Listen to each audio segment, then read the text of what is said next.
Hello दोस्तों, स्वागत है आप सबका हमारे चैनल लाइफ स्पैन लर्निंग में। आज हम एक नए और बहुत ही महत्वपूर्ण वीडियो के साथ हाजिर हैं। पिछले कुछ दिनों से सोशल मीडिया और न्यूज चैनलों पर सीएए के बारे में चर्चा हो रही है। लेकिन ये सीएए क्या है और क्यों इसको लेकर इतनी बहस और विवाद हो रहे हैं? तो चलिए जानते हैं इस वीडियो में सीएए कानून से जुड़ी कुछ अफवाहें और कुछ सच के बारे में।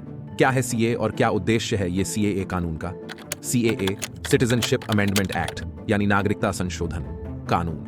इस कानून के अनुसार पाकिस्तान, अफगानिस्तान और बांग्लादेश के हिंदू, सिख, बौद्ध, जैन, पारसी और ईसाई धर्म के लोग जो कि 31 दिसंबर 2014 से पहले भारत में प्रवेश कर चुके हैं, वे भारत की सिटीजनशिप हासिल करने के लिए योग्य होंगे। इस कानून का मुख्य उद्देश्य इन पड़ोसी देश में रहने वाले अल्पसंख्यक धर्म के लोग जिनका धार्मिक रूप से उत्पीड़न हुआ है, उन्हें शरण देना और भारत की सिटीजनशिप प्रदान करना है। चलिए देखते हैं हमारे देश के गृह मंत्री श्री अमित शाह जी का क्या कहना है इसके बारे में। किसी की भी नागरिकता लेने का कानून नहीं है, छीनने का कानून नहीं है।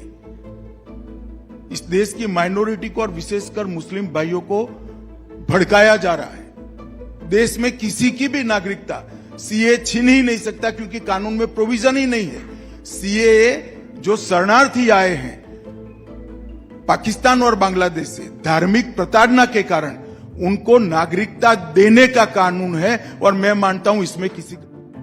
लेकिन आप सोच रहे होंगे कि सीएए कानून की जरूरत क्या है और इसका फायदा किसे मिलेगा। जैसे कि आप सब लोग जानते हैं कि हमारे कुछ पड़ोसी देशों में अल्पसंख्यकों के साथ किस तरह का व्यवहार किया जाता है, कैसे उनके साथ धर्म के आधार पर भेदभाव, उत्पीड़न, जबरन धर्मांतरण, आवश्यक जरूरतों तक पहुंच से वंचित करना, कारावास, जबरन विस्थापन जैसी स्थितियों का सामना करने पर मजबूर किया जाता है।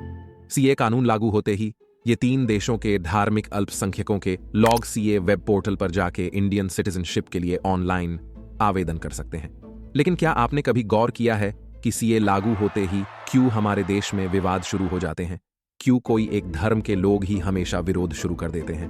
क्यों हमारे देश के कुछ राजनेता इस कानून का बिना पूरी जानकारी के अपने फायदे के लिए उपयोग करते हैं और देश की जनता को गुमराह करते हैं? उदाहरण के तौर पर इस कानून के लागू होते ही भारत के मुसलमानों की सिटीजनशिप खत्म हो जाएगी, जबकि सच तो यह है कि सीएए कानून का भारत के मुसलमान जो पहले से ही भारत के नागरिक हैं, उनसे कोई लेना देना ही नहीं है और ना ही उनसे इंडियन सिटीजनशिप छीनी जाएगी। ऐसे ही जानकारीपूर्ण वीडियो के लिए वीडियो को लाइक करें और लाइफ स्पैन लर्निंग को सब्सक्राइब करें।